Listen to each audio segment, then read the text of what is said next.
Hi, you're listening to Crossword, where cultural clues lead to the truth of the word. And my name is Michelle McAloon, your host. You can find out more about me at bookclues.com. And I actually do now have a YouTube channel at Crossword Author Interviews. It's very nascent, so we'll see where that goes from there. And you can find me on Michelle McAloon1 over at X, Michelle McAloon1 over at Blue Sky and True Social. And I only have one L in my name because there's no hell in Michelle. All right. Enjoy the interview.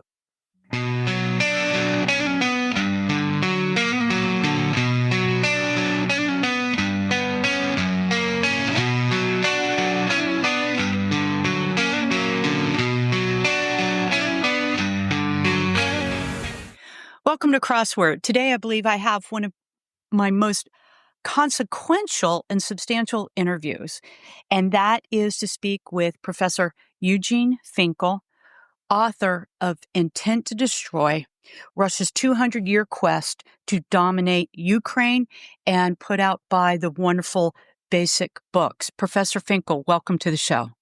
Thank you. Thanks for having me. And Professor Finkel is currently sitting in Bologna, Italy. And Professor Finkel, tell us a little bit about your background, because your background is so pertinent to this story. Absolutely. Thank you. So I'm now a professor at Johns Hopkins School of Advanced International Studies in our European campus in Bologna. Before that, I taught at Johns Hopkins in Washington, D.C. I'm originally from Ukraine. I was born there. We left when I was 13. It was still Soviet Union. Went to Israel, where I came to the U.S. to do my PhD, stayed for several jobs at Yale, George Washington, now Johns Hopkins. And now I'm teaching. I'm an expert on Russia and Ukraine political violence. So unfortunately, those two streams of my research came together in 2014, but even more so, 2022. Okay. You wrote this book for a very specific reason. Can you share with our audience why you wrote this book? This is interesting. Absolutely, yeah. It's not a secret because it's in the book. It's in the book itself. I got very angry with the Russian intelligence. Well, many of us are for these reasons, but I had a very personal reason. When I was teaching Johns Hopkins Science in Washington in 2018, 2019, I had a student who took two of my classes. He was officially a Brazilian, an undergraduate degree from Ireland and a German background. He took several of my classes. After he graduated, he asked me for a recommendation letter for the International Criminal Court, which I happily wrote for him. After all, he was a good student, and then I haven't heard from him for several years. And fast forward to June 2022, with the first months of the war, I'm very busy talking about the war, writing about the war, dealing with or helping Ukrainian refugees. Some of them are my friends. And then I get an email from one of my colleagues back in Washington telling me that, a story is going to run in the media later today that Dutch security services exposed one so-called illegal, in other words, Russian intelligence officer operating under a fake identity. And he was a student at SAIS. I might know the name, and it was the name of the student. So he got a job at the International Criminal Court, came to The Hague, and was deported. He is now in a Brazilian jail for 15 years. I hope he stays there for as much as possible. And for me, it was deeply personal because teaching in a policy school in Washington, know that there are spies from everywhere. But the combination of me, 22, a recommendation letter for the International Criminal Court that just started investigating Russian violence in Ukraine, and Russian intelligence, it was just too much. So I decided that I will write a book and donate the money to Ukraine. Wow. And I mean, the irony on that is just tragic on every level of concept. All right. There's some things that before we talk about your book to the average, I think, reader who hasn't maybe followed Ukrainian history, we have to make some definitions. And Ukraine has always straddled the area between Russia and Western Europe. And there's a couple geographic areas to Ukraine. There's the Donbass, which let's talk about it in the bigger picture. There's the Dnieper River, and the Dnieper River basically divides the country 1/3 and 2/3. Correct? Hmm. Yes. Okay. So if you're looking north, on the right-hand side is the Donbass that you'll hear Hmm. about in the news, and the other side is Galicia, which I think a lot of people may not have heard of. Could you talk a little bit about this geography because it's important to your book? Right. Yes. Essentially, talk about Ukraine, we talk about several areas. There it's the east of the Donbass, which historically is Russian speaking, more politically pro Russian, not necessarily wants to be Russian, but sympathetic towards Russia. There is the south and the Crimea, which were part of the Ottoman Empire, and Crimea Khanate and became part of the Russian Empire only in the 18th century. There is the central Ukraine and the more western part where I'm from, the region called Galicia, which has very different history from the rest of Ukraine. It was part of Polish kingdom and then the Austro-Hungarian Empire and Poland itself. It was for many centuries part of Central Europe, so it's geographically, politically, intellectually much closer to Czechoslovakia, Poland, even Austria than the Russian Empire. It became part of the Soviet Union only during World War II. Okay. One of the things that has marked your Ukrainian history has been the diversity of people. And you just spoke of a geography that is extremely diverse and it holds a lot of people. Ukraine is a huge country and it holds a lot of different people. And sometimes that has worked for Ukraine and sometimes that has worked against Ukraine in trying to find an identity. Do you agree with that? Absolutely, yeah. Ukraine is an extremely diverse place, partly because of history, partly because of geography. So you spoke about it being, borderline between Central or Western Europe and the Russian Empire. It's also a borderline on the north-south axis between the Black Sea and the Ottoman Empire and the Muslim world and more northern part of Europe.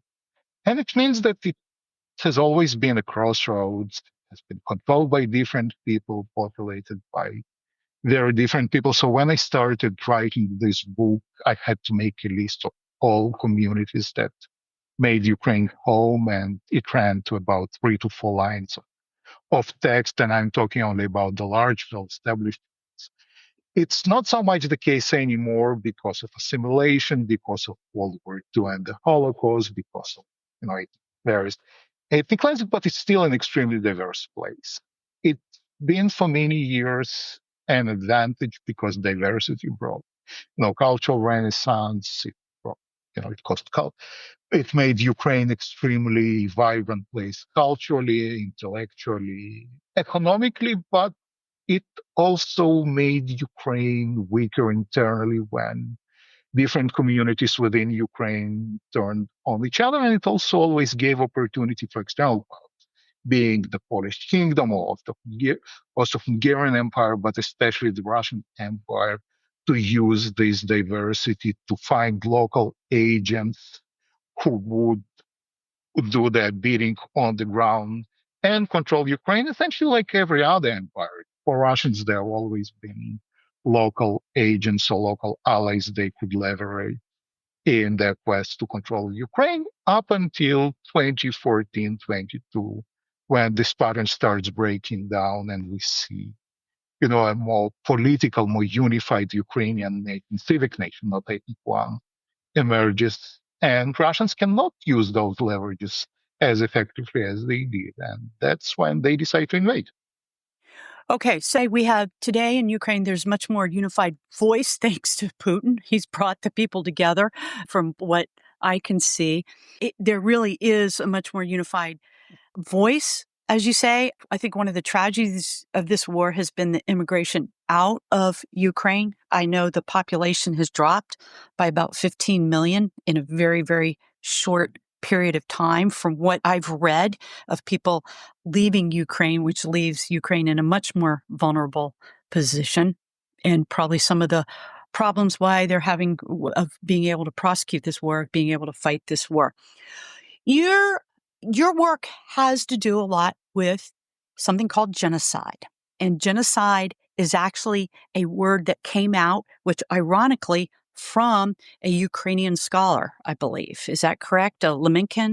Lemkin? Yes, yes. So, and not just genocide actually, but also crimes against humanity. So they both associate, as legal terms, they both associated scholars, Jewish scholars from Lviv. Genocide was coined by Raphael Lemkin, who was a graduate of Lviv University when it was part of Poland. And crimes against humanity were coined by the British scholar Geert Slaughterpacht, who grew up in Lviv. What? How do you define genocide?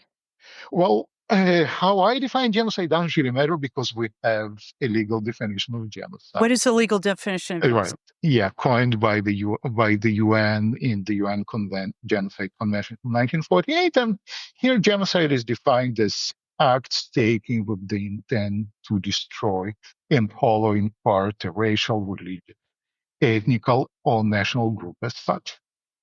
Okay. So, with that in mind, because a lot of Americans watched the unfortunate interview between Tucker Carlson and Putin, when was that? About 18 months ago, or maybe sooner than that, but it was unfortunate. Putin loves to talk about Kiev Rus. Why is that so important in this story? And it's always been important. It's been important for 200 years, this idea of Kiev Rus. And your book points out that it was actually manufactured in the kind of the 19th century, this Kiev Rus mythology. Can you talk to us a little bit about that? Right, absolutely. So one of the reasons for this war and for the genocide that Russia perpetrates, I'm sure we will get to that a bit later, is Russian history and Russian understanding of what Russia is and what Ukraine is. And it builds on several. And the most important of those myths is the origin. Essentially, Russia traces its history to the Kievan Rus, which was a medieval state that encompassed most of contemporary Ukraine, Belarus, Western Russia. It was a large medieval empire, but it got destroyed in 13th century by the Mongols. And then the western parts of the areas, which are now Ukraine and Belarus, were incorporated by Poland and Lithuania, but the more eastern parts went to the Mongols.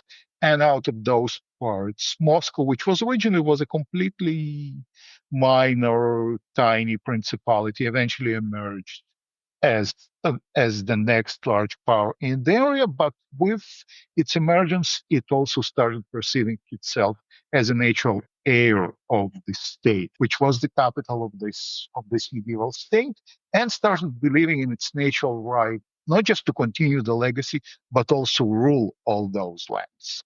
So, and many states have those histories of an ancient capital and a state that got destroyed. But here the problem is that Kiev is not just some mythical history; it's also a capital of a different country, Ukraine. And Russians believe that they have a natural right to control this territory, which they tried to do, and they've had this belief for many years. And you said that the Russians are motivated by two things, security and identity. This Kiev Rus is somehow crucial to their identity. I mean, it's kind of like in their DNA, right? And security, touch upon that a little bit. So the Kiev story, tracing the history of Russia, what Russia is, to Kiev and Ukraine, it's definitely part of the identity component, not the only one, but the key one. And for the security, there are two components here. First is state security. Ukraine is absolutely crucial, has been absolutely crucial for the Russian Empire and the Soviet Union for defense reasons, because there are natural borders between Ukraine and the rest of Europe. There are the Carpathian Mountains, there are the Pripyat marshes, there are rivers. There is pretty much nothing but an open steppe between Ukraine and Russia. So historically, many Western invasions of the Russian Empire and the Soviet Union went through Ukraine. So the government in Moscow historically obsesses over the region. But even more importantly is the regime security. Russian regime is an autocracy, and they always fear that at some point they will be overthrown, that people start demanding democracy and rights. And historically, all those radical democratic ideas came to us through or from Ukraine. They need to control this area, to stamp out those ideas. And Russians also believe, because of history, that Russians and Ukrainians are the same. So if from the Kremlin's perspective, if Ukrainians are capable of building a democracy, then God forbid Russians, who are the same people, might want the same. So it's very important for Russia to control Ukraine and to prevent it from being democratic, simply so that it will not be an example for people within Russia itself. Let me ask you a question, and this is very mythical, but because of the Russian mentality, but if government was ever to change, if it was maybe a parliamentary, truly a parliamentary representative government, it was not an autocratic government. Do you think the same attitude would hold with the Russian people about Ukraine? That's a wonderful question. And, we actually have an example. We have a short period in 1990s and then in 1917 when Russians did try to build a democracy, but democracy does nothing to change, the identity perception of what Russia is and who Russians are. So what does change, though, is the willingness to use force to achieve them. So, for instance, I do not believe that Russians would have invaded Ukraine had Russia been a democracy, but in terms of belief that Ukraine is not a real state and Russians have a right to dominate Ukraine, yeah, we've been there during a democracy, and those views also persisted. So they would not have invaded, but they would have used political pressure or economic pressure to turn Ukraine into a client state. But there probably would not have been a war. Russian violence against Ukraine, you write, is neither unprecedented nor sudden. It is a product of a 200-year history. So this war in 2014, that's when it started. 2022, the actual invasion, well, more of an invasion, actually has a 200-year history. When did Russia first say, man, we got to keep Ukraine. We're going to grab Ukraine, and Ukraine is going to be a part of the Russian Empire? Right. What I try to do in this book is to show that we cannot understand what's going on with this invasion by looking at 2022 or even 2014. We need to go back, because the ideas of what Russia should do in and to Ukraine are quite stable over time, and I trace them to the early mid 19th century. Well, Russians control the eastern part of Ukraine since the 17th century, and the western parts of Ukraine, or central Ukraine, with the exception of Galicia, since the late 18th century, the partitions of Poland. When Russians partitioned Poland, they got most of Ukraine, but they also got Poland itself and the Polish national movement that tried to fight back and establish independence. So, people in the US obviously know Kosciuszko, who played an important role in the American Revolutionary War, but in Europe, he is remembered as the leader of the Polish uprising against the Russians. And the fear of the Russian government was that, if those Poles manage to reestablish their statehood, they will take Ukraine as well. And even worse than that, they turned peasants in Ukraine, who Russians started perceiving as Russians. The time they turned them into Catholics, into Poles, and it should be prevented by any means. So in mid-19th century, we see a shift from just controlling the territory to trying to make people in there purely Russian. That's when it starts. That's when it starts. And one thing that has perplexed me until I read your book is that, and you bring this out very well, this division of the diversity of people. It is added to the Ukrainian culture, but it's actually kind of worked against Ukrainian unity and the Ukrainian political state. And that, I think, is hard to understand until you actually read about it. One of the things that I also didn't understand is how critical Ukraine was to the beginning of World War I.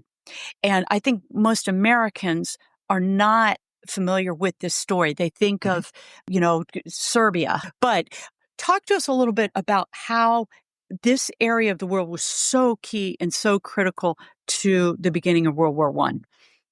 Absolutely. And it's not just Americans. I think most people, including in Ukraine itself, do not understand how critical Ukraine was for the beginning of World War One. Yes, you're right. We tend to think about, assassination of Archduke Ferdinand Yeah. and Bosnia as a starting point, but when we actually look at what Russians thought, why they did go to war, why they supported Serbia against Austro-Hungary, it wasn't because of the Balkans. It was because of Ukraine. Why? Precisely because of this part of Western Ukraine, Galicia, that I'm from and we talked about. That was the only part of the historical Kievan Rus that was not controlled by the Russian Empire when Russians and Prussians and Austria partitioned Austro-Hungary. And while in the Russian Ukraine, the government tries to Russify people by force, by banning the Ukrainian language, by investing in Russian education, in Austro-Hungarian Ukraine, in Galicia, the situation is different. There they can establish their parties, there they can speak their own language, there they have their educational system. And for Russian Empire, it's a deadly threat.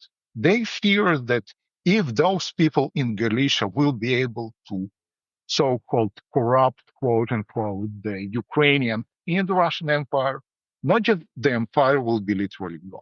Why? Because if Russification of Ukrainians in the Russian Empire succeeds, and those people perceive themselves as Russians, then Russians are about two-thirds of the empire's population. If those people in Ukraine decide that they are not Russians, but something else, just share the percentage of Russians in their own empire goes to about 44, 45. In other words, they become a minority in their own state. And in the early 20th century, when Russia moves to parliaments, parties, elections, that's absolutely essential. And they're willing to do whatever it takes to crush this Ukrainian movement in Galicia. That's why they go to war, not because of Bosnia or the Balkans. Okay, you brought up a good point there too that we need to talk about. Let's talk about the Ukrainian language. All Mhm. right, so the Ukrainian language is not a dialect of Russian. It is Ukrainian. It's its own language. But the Russians have repeatedly, and especially I think you wrote during the 19th century, where they really tried to yank out the Ukrainian language. They've done everything they can to kind of diminish the Ukrainian language. And we saw this again in the years between 2014 and 2022, where they have tried to squelch the language. Why is this language issue so important? And why is it so offensive to Russians that people speak different languages? Because the Kazakhs speak a different language, and the Azeris speak a different language, and the Tajiks speak a different language. Although Russian was the administrative language, but why are you so hateful towards Ukrainian? Right. So here, unlike with the Tajiks or the Azeris, it gets personal and it goes back to this idea of Kievan Rus that is the source of both states. So that's one key component of how Russians view themselves and Ukraine. Another one that we mentioned briefly is that they view Ukrainians and Russians as the same people. And the derivative of that is that if they're the same people, they need to have the same language. And this language is obviously Russian. So if you want to be an educated person, if you want to do science and literature, you have to do it in Russian, period. Ukrainian is just a peasant dialect. It's a vernacular. It doesn't deserve its own literature. You can't do science or politics or administration in Ukrainian. It all needs to be in Russian. That's how you ensure that those people do become Russians, period. So historically, one of the key focus on Russifying Ukraine was the language, banning the Ukrainian language, promoting Russian education, because the belief was that if those people do keep speaking this from the Russian perspective peasant dialect, they might start developing their own politics, their own identity, and they will decide that they're actually not Russian, but something else. So that's why it's crucial for the Russian state and for the Russian public to make sure that Ukrainians speak Russian. And it also comes with a lot of not just prejudice or arrogance. They look down on this dialect. That's something that only uneducated peasants would speak. So there is also a sense of imperial superiority kicks in here. But cracking down on Ukrainian language was absolutely crucial for Russian attempts to make Russians out of Ukrainians. Yeah, the little Russians, right, is what Yeah. what they refer to them. I can't imagine anything more diminutive than that, Russians calling Ukraine little Russians.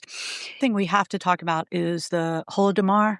Did I say that right? 1932 to 1933, and I think the it was genocide and the deep scars that that has left on Ukrainian society. Can you tell our listeners what this is and why this is so important?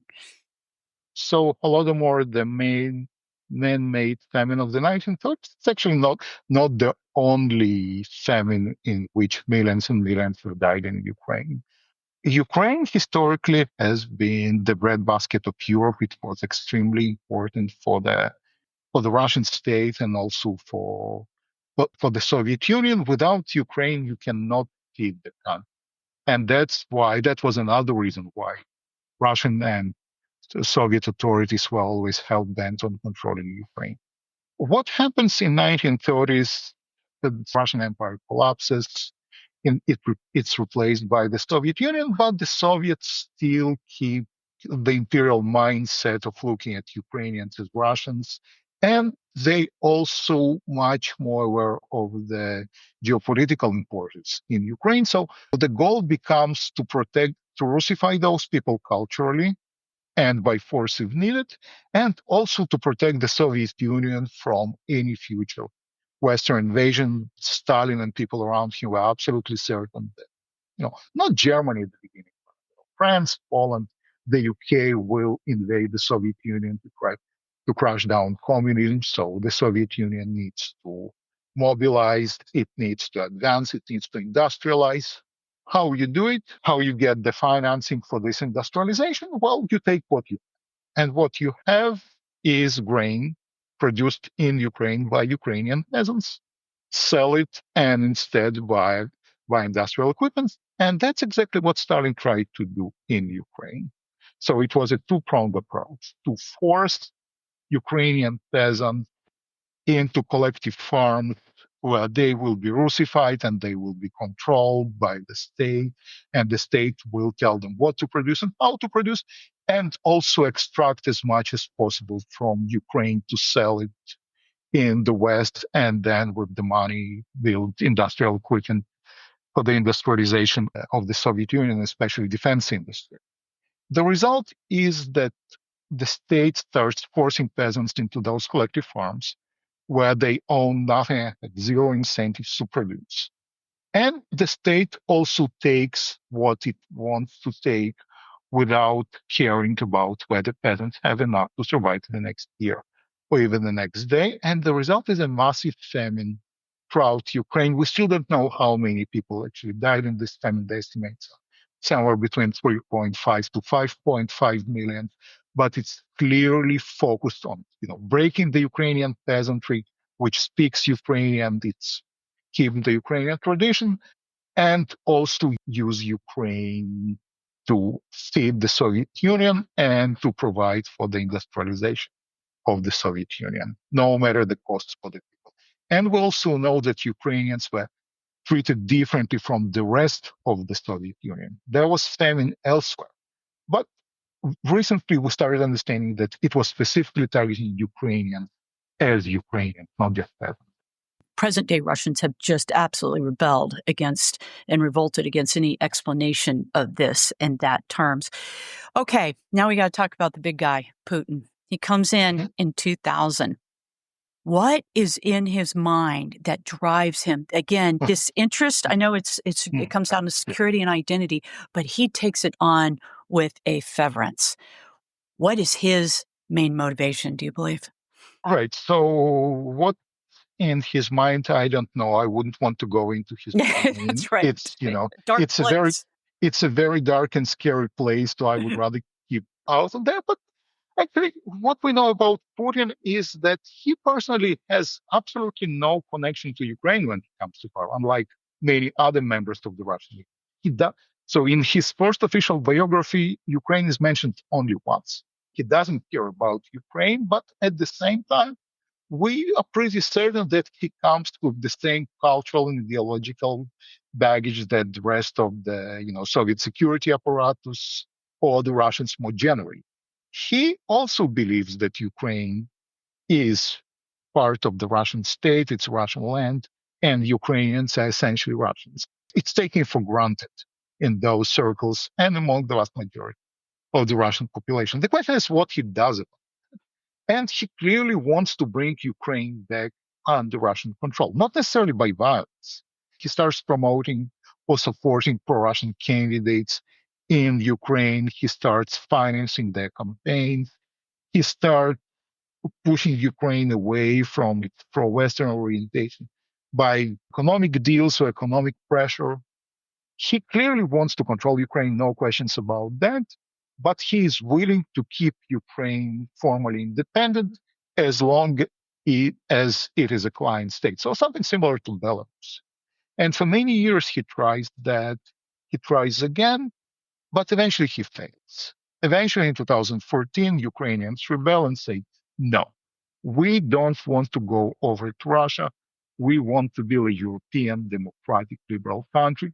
And for Putin in 2014, that's the rupture moment when he realizes that he can no longer control Ukraine through peaceful means. He has to use violence. And that's why Russia invades for the first time.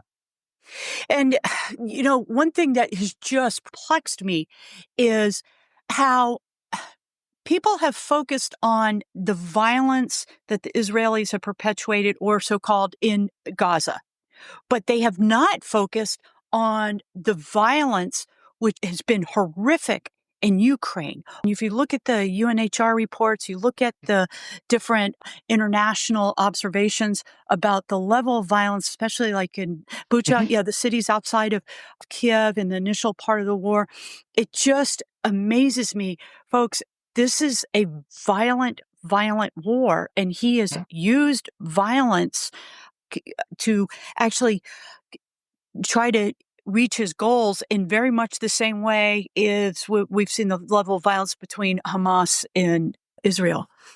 I'm also asking myself those questions. Why violence against civilians are not as no people tend to overlook it. Well, maybe one reason is that beyond this violence against civilians, it's an extremely bloody war, and we tend to focus too much on the front lines. Maybe just the question of access. There are no independent journalists behind the front lines or Western journalists in the areas that Russia occupies, so we don't really know what's going on there. We know about what happened in Bucha and some other places simply because they were liberated. So we could see the bodies, we could talk to people who survived it and get a sense. But what happens behind the Russian front lines? We know that it's horrific, but we actually don't have that many details, and we'll probably never have them until and unless those places are liberated. Partly it's because Ukraine is a large country and it's geographically scattered. Partly because people don't care that much about Russia, or they tend to focus on violence that is perpetuated by, or people in the West, at least, by Western countries or countries that the West supports. So that there can be many explanations, but you're absolutely right. Violence against civilians is an absolute key feature of this war at horrific levels, and we still don't know the numbers, but we're talking about tens and probably hundreds of thousands of people who are killed and injured in this violence. Absolutely. And last night, there was a tremendous attack on the energy grid in Ukraine. So it really is. It's about suffering. It's about breaking Ukraine, and that is no joke. I have to ask you. I'm asking you a loaded question here. Mhm. Do you think there can ever be any kind of agreement between Russia and Ukraine? And I have to tell you, after reading your book, I have some serious doubts. So it's not a happy book, and you can focus on the 200-year history of Russian attempts to dominate Ukraine. But I'm also optimistic. I think it is possible for several reasons. First, what I show is this obsession with Ukraine and attachment to Ukraine. It's not God-given, it's manufactured. It's a product of political decision and education. And what has been done through education and propaganda can also be undone through education and propaganda if there is a political will. The question is how we manufacture this political will among Russians. Anything that can be done. Actually, we know that Russians have abandoned claims and attachment areas that they control. For instance, they no longer claim Alaska, right? It was a part of the Russian Empire, not anymore, or Finland, or even parts of Ukraine, like Western Ukraine, where there was a bloody war against the Russians. And Russians, for many years, believed that Western Ukraine and people that are actually Russians, they don't believe it anymore. They don't want this part of Ukraine. So I think that or maybe I'm optimistic, but my sense is that this discussion of whether those people, Russians, whether we need this territory, they might be already happening on the ground among Russian soldiers or their families when they see the level of Ukrainian resistance. But we can also, I think we also have tools to change Russian attitudes. For instance, something that I'm arguing for several years now is that no sanctions on Russia should be lifted unless Russians change their rhetoric or change their curriculum, unless they start teaching their children that Ukraine is actually a separate state. It's different. You can you can declaim it or decide its fate behind its back.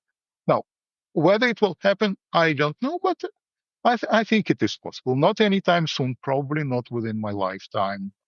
You know, e- I need to be optimistic because otherwise, it's just too dark and scary.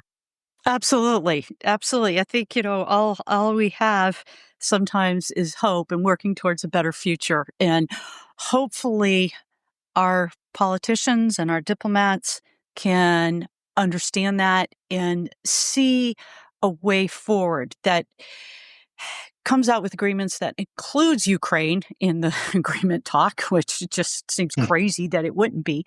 It's a hard problem, but it's not a unsolvable problem.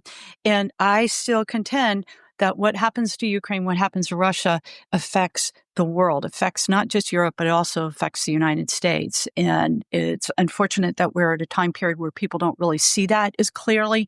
But if you look to the past, it is very clear. It's just at this moment, it's probably become less clear because of just politics. So, yeah, Professor Finkel, I really appreciate your book. I cannot encourage the readers enough to read this book. It's not a hard read. It's pretty short, but gives a great synopsis of the history of Ukraine, the history of Ukrainian Russian relations, and also has a great bibliography on the in the end of it if you would like to read more about this problem. And I encourage readers that knowledge, reading knowledge, wisdom, and that we need to be smart on this subject. Thank you. Thanks for having me. Thank you.